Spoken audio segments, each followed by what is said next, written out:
Good morning students. आज का हमारा पहला विषय है संधि।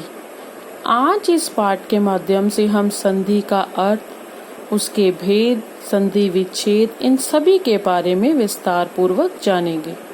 तो चलिए शुरू करते हैं। संधि का सामान्य अर्थ है मेल या जोड़। जब दो ध्वनियां यानी दो आवाजें निकट होने पर आपस में मिल जाती हैं और एक नया रूप धारण कर लेती हैं, तो वहाँ दो ध्वनियों की संधि होती है। अर्थात जब दो आवाजें आपस में मिल जाएं तो एक नया शब्द बनता है, उसे संधि कहते हैं। जैसे हिमालय, हिम जमा आल्य, उसके मेल से बना हिमालय। हिम में म, हम यहाँ पर देखेंगे कि म में अ स्वर की आवाज आई और यहाँ पर है आ, तो अ जमा आ के मेल से बना आ यानी हिमालय। अगला विद्यार्थी, विद्या जमा अर्थी। हमने जब इसका संधि विच्छेद किया तो हमने या को देखा, जिसमें या में आ स्वर की आवाज थी, जमा अ, तो आ जमा अ के मेल से बना आ यानी विद्यार्थी। परिभाषा के अनुसार दो निकट वर्णों के परस्पर मेल से यानी आपस में जो निकट वर्ण हो उनके मेल होने से जो विकार या परिवर्तन उत्पन्न होता है उसे संधि कहते हैं। अब हम संधि विच्छेद के बारे में जानेंगे।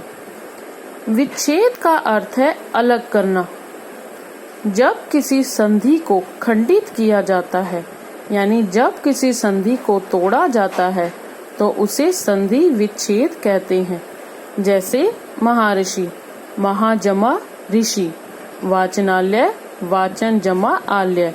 यहाँ पर हमने संधि शब्द महर्षि जब हमें इससे खंडित किया तो यहाँ पर बना महा जमा ऋषि। अगला वाचनालय, जब हमने इस शब्द को खंडित यानी तोड़कर लिखा तो ये बना वाचन जमा आलय। अब हम जानेंगे कि संधि के कितने भेद होते हैं। संधि के 3 भेद होते हैं।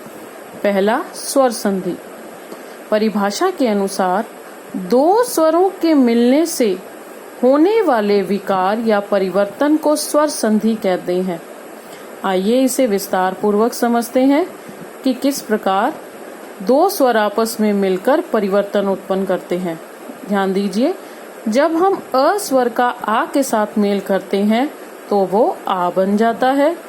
जब हम आ स्वर का आ के साथ मेल करें तो भी आ बन जाता है। यदि हम अ स्वर का अ के साथ मिलाप करें तो वो आ बनता है।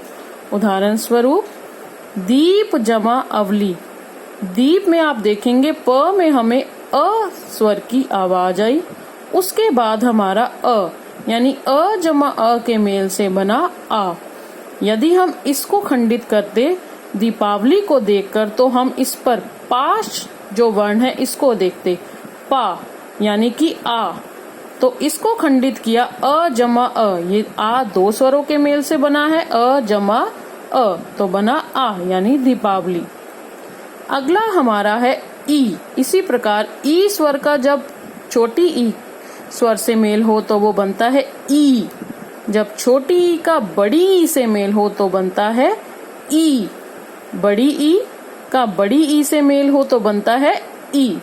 उदाहरण स्वरूप कवि जमा इंद्र बना कविंद्र, यानी कि हमने ये बड़ी ई की मात्रा वाला वर्ण जो भी है इसको जब हमने खंडित किया तो ये बना ई जमा ई यानी ई बड़ी ई।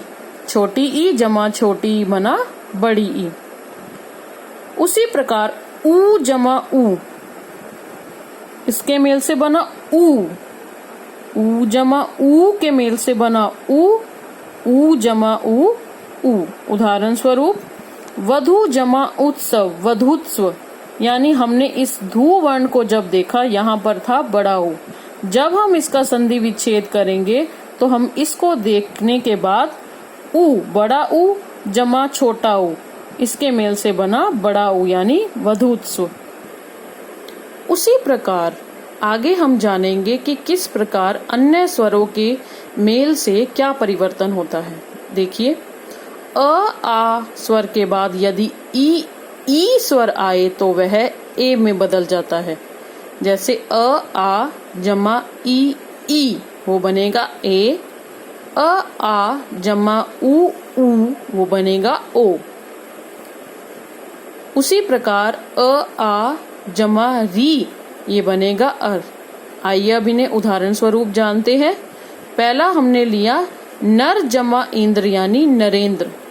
जब हमने नरेंद्र ए, हमने नर र यानी अ स्वर की आवाज जमा ई, तो अ जमा ई के मेल से बना ए। जैसा कि मैंने आपको बताया था कि अ जमा ई के मेल से बनेगा ए। दूसरा है पर जमा उपकार यानी परोपकार। यहाँ पर आप देखेंगे र में अ स्वर की आवाज आई और यहाँ है ऊ, तो अ जमा ऊ के मेल, ये देखिए अ जमा ऊ के मेल से बना ओ। तीसरा है देव जमा ऋषि, इससे बना देव ऋषि, तो देव जमा ऋषि यानी व अ स्वर की आवाज अ जमा री से बना अर, अ जमा री से बना अर यानी देव ऋषि। उसी प्रकार हम आगे जानेंगे अ आ के साथ यदि ए का मेल हो तो वो बनता है ए। उदाहरण एक जमा एक ये बना एक एक। यहाँ पर हम समझेंगे एक क में अ स्वर की आवाज तथा ए, तो अ जमा ए के मेल से बना ए यानी ये। उसी प्रकार महा जमा ऐश्वर्य, यहाँ पर आप देखेंगे हा यानी आ स्वर की आवाज आई, तो आ जमा ए के मेल से बना ए यानी आ जमा ए के मेल से बना ए।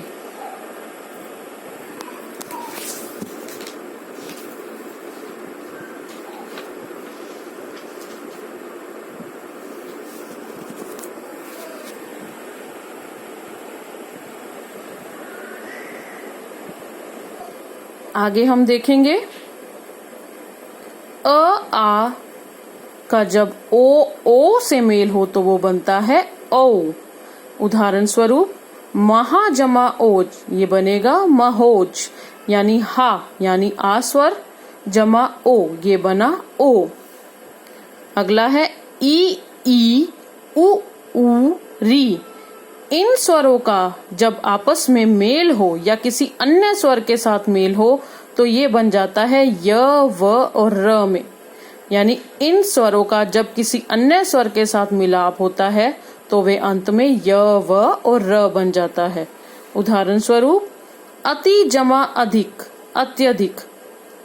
अति में आप देखेंगे ई छोटी ई जमा ई यानी ई का अ स्वर के साथ जब मेल हुआ तो वो अंत में बना य यानी अत्यधिक।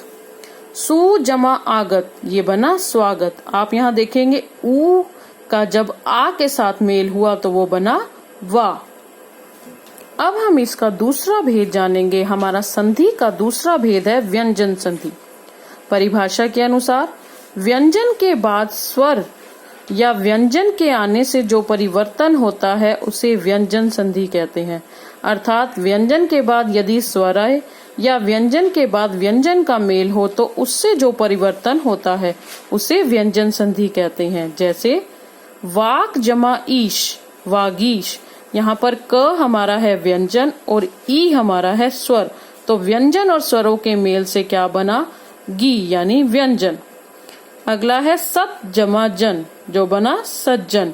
आप यहाँ देखेंगे त हमारा है व्यंजन और ज भी है व्यंजन, तो व्यंजन और व्यंजन के मेल से बना व्यंजन यानी सज्जन। अंतिम संधि का हमारा भेद है विसर्ग संधि। विसर्ग संधि के अनुसार किसी भी शब्द के अंत में लगे विसर्ग के बाद स्वर या व्यंजन आने पर विसर्ग में परिवर्तन होता है। अर्थात किसी शब्द के अंत में यदि विसर्ग लगा हो तो उसके बाद यदि स्वर या व्यंजन आए तो विसर्ग में परिवर्तन हो जाता है, उसे ही विसर्ग संधि कहते हैं। जैसे